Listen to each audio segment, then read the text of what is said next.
दोस्तों नमस्कार, मेरा नाम प्रशांत है और आप देखना शुरू कर चुके हैं भारत एक सोच। दोस्तों, उत्तर प्रदेश में होने वाले 10 सीटों पर विधानसभा के उपचुनाव को लेकर के समाजवादी पार्टी ने अपनी कमर कस ली है और उसी के मद्देनजर पिछले दिनों समाजवादी पार्टी ने 10 में से 6 सीटों पर अपने उम्मीदवारों की पहली लिस्ट जारी कर दी, जिसमें करहल से तेज प्रताप यादव को समाजवादी पार्टी ने उम्मीदवार बनाया है। इसके अलावा सीसामऊ से इरफान सोलंकी, जो मौजूदा विधायक थे, उनकी पत्नी नसीम सोलंकी को कैंडिडेट बनाया है। फिर फूलपुर से उन्होंने मुस्तफा सिद्दीकी को कैंडिडेट बनाया है। उसी तरीके से मझवा सीट से ज्योति बिंद, जो रमेश बिंद की बेटी हैं, डॉक्टर ज्योति बिंद, उनको कैंडिडेट बनाया है। मिल्कीपुर से मिल्कीपुर से अजीत प्रसाद को कैंडिडेट बनाया है, जो अवधेश प्रसाद के बेटे हैं। और इसी तरीके से कटहरी से लालजी वर्मा की पत्नी शोभावती वर्मा को उम्मीदवार बनाया। 4 सीटें साथियों बची हैं, जहां पर सपा ने अभी तक अपने कैंडिडेट घोषित नहीं किए हैं। उसमें पश्चिम की दोनों सीटें, अलीगढ़ और अलीगढ़ की जो खैर सीट है वो है, गाजियाबाद सीट है और इसके अलावा कुंदर की सीट है और एक सीट पर और कैंडिडेट का घोषित होना बाकी है। लेकिन सबसे ज्यादा जो दिलचस्प मुकाबला होने जा रहा है वो पश्चिम में कुंदर की सीट पर होने जा रहा है। साथियों, कहा जा रहा है कि समाजवादी पार्टी ने कुंदर की विधानसभा सीट पर अपने कैंडिडेट का नाम फाइनल कर दिया है, बस औपचारिक ऐलान होना बाकी है। हाजी रिजवान का नाम चल रहा है। हाजी रिजवान कुंदरकी के वेल नोन फेस है, वेल नोन चेहरे हैं। 3 बार के विधायक रहे, 2 बार वो लगातार कुंदरकी से विधायक रहे और 1 बार और वो विधायक रहे। कुल मिलाकर के इस सीट पर समाजवादी पार्टी ने सबसे ज्यादा बार जीत दर्ज की है। हाजी रिजवान, अब उन्होंने जो अपनी सियासत की शुरुआत की, बड़ा ग्रासरूट लेवल पे शुरुआत की।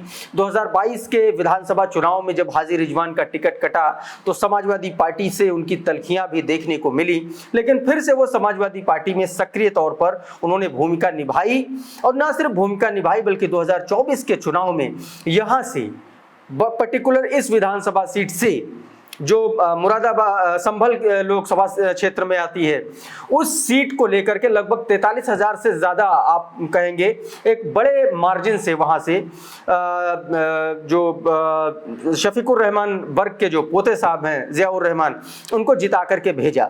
2022 के विधानसभा चुनाव में भी जियाउर रहमान यहां से चुनाव लड़े थे विधानसभा का।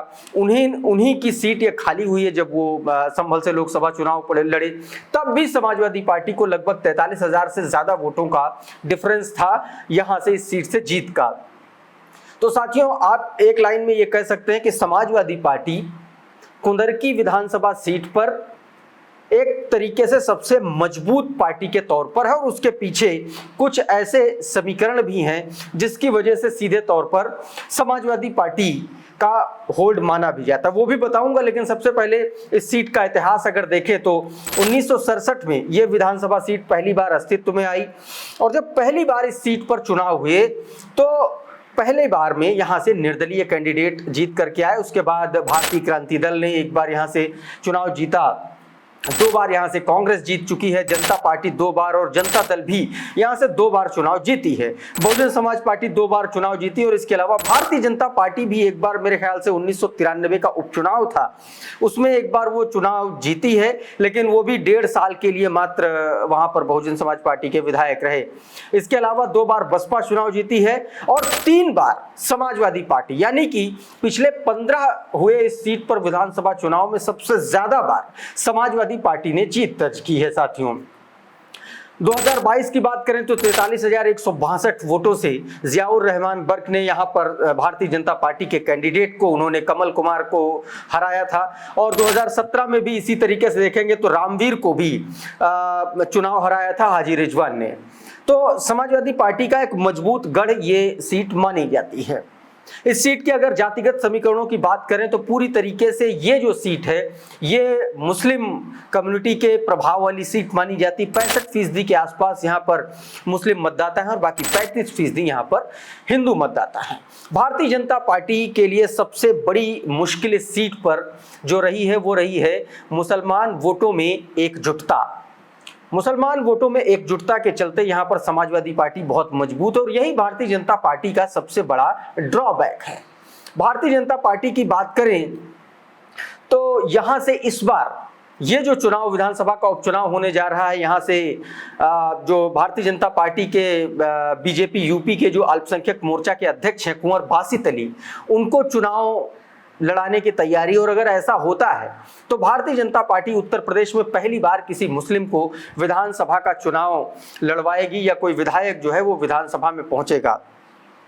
तो आप ये समझिए कि इस बार भारतीय जनता पार्टी कुंवर बासित अली पर दांव लगा रही है। कुंवर बासित अली साथियों मुस्लिम्स में राजपूत कम्युनिटी से आते हैं। इसके अलावा जो हाजी रिजवान है वो तुर्क बिरादरी से आते हैं। इस सीट पर साथियों तुर्क बिरादरी और राजपूत कम्युनिटी में मुसलमानों में अगर हम वोटों की बात कर लें तो लगभग 70,000 के आसपास यहाँ तुर्क बिरादरी के वोटर हैं, मुस्लिम तुर्क हैं, और लगभग 40,000 के आसपास राजपूत मुस्लिम हैं यहाँ पर।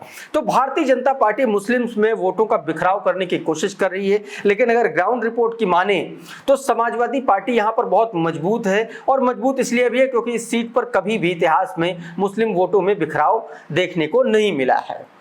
हालांकि इस बार भारतीय जनता पार्टी एक ट्राई कर रही है, लेकिन अभी तय नहीं है कि वहां से कौन चुनाव लड़ेगा, क्योंकि कुंदर की सीट पर आरएलडी और भारतीय जनता पार्टी में अभी ठनी हुई है। दोनों आरएलडी भी कह रही कि यह सीट हमको मिलनी चाहिए। अब साथियों जो 65 और 35% का सीट पर जो सिनेरियो बनना, जो समीकरण बन रहा है, उसमें 65% मुस्लिम्स में आप 70% जो है वो तुर्क बिरादरी के हैं मुस्लिम, और 40% राजपूत बिरादरी के हैं। आप बचे 35% अगर हिंदू की बात कर लें तो 35% हिंदुओं में सबसे ज्यादा सैनी वोटर हैं ओबीसी में जो आते हैं, और इसके अलावा ओबीसी की अगर बात करें तो 13-14% के आसपास इस सीट पर ओबीसी है। 35% में से 11% के आसपास इस सीट पर दलित वोटर हैं, और साथ में ही यहाँ पर ब्राह्मण मतदाताओं की भी संख्या ठीक ठाक है। 9 से 10% इस सीट पर ब्राह्मण मतदाताओं की संख्या बताई जाती है। ऐसे में इस सीट पर समाजवादी पार्टी का सबसे ज्यादा मजबूत प्रभाव देखने को मिल रहा है, क्योंकि यहां पर सबसे बड़ी मुश्किल जो भारतीय जनता पार्टी के लिए वो यही है, जो मुस्लिम वोटों की एकजुटता है वो हमेशा यहां पर समाजवादी पार्टी को अपर एज देती है। तो साथियों इस वीडियो में फिलहाल इतना ही। हमारा ये वीडियो आपको कैसा लगा हमें कमेंट बॉक्स में जरूर बताइए। ये वीडियो अगर आपको अच्छा लगा तो इसको लाइक कर दीजिए, इसको शेयर कर दीजिए। चैनल पर अगर पहली बार आए हैं तो हमारे चैनल को लाइक कर लीजिए, इसको सब्सक्राइब कर लीजिए, बेल आइकन दबा दीजिए, ताकि इस तरीके के तमाम वीडियोज आपको सबसे पहले मिलते रहे। साथियों बहुत बहुत शुक्रिया, बहुत बहुत धन्यवाद। आप जुड़े रहिए भारत एक सोच के साथ। नमस्कार।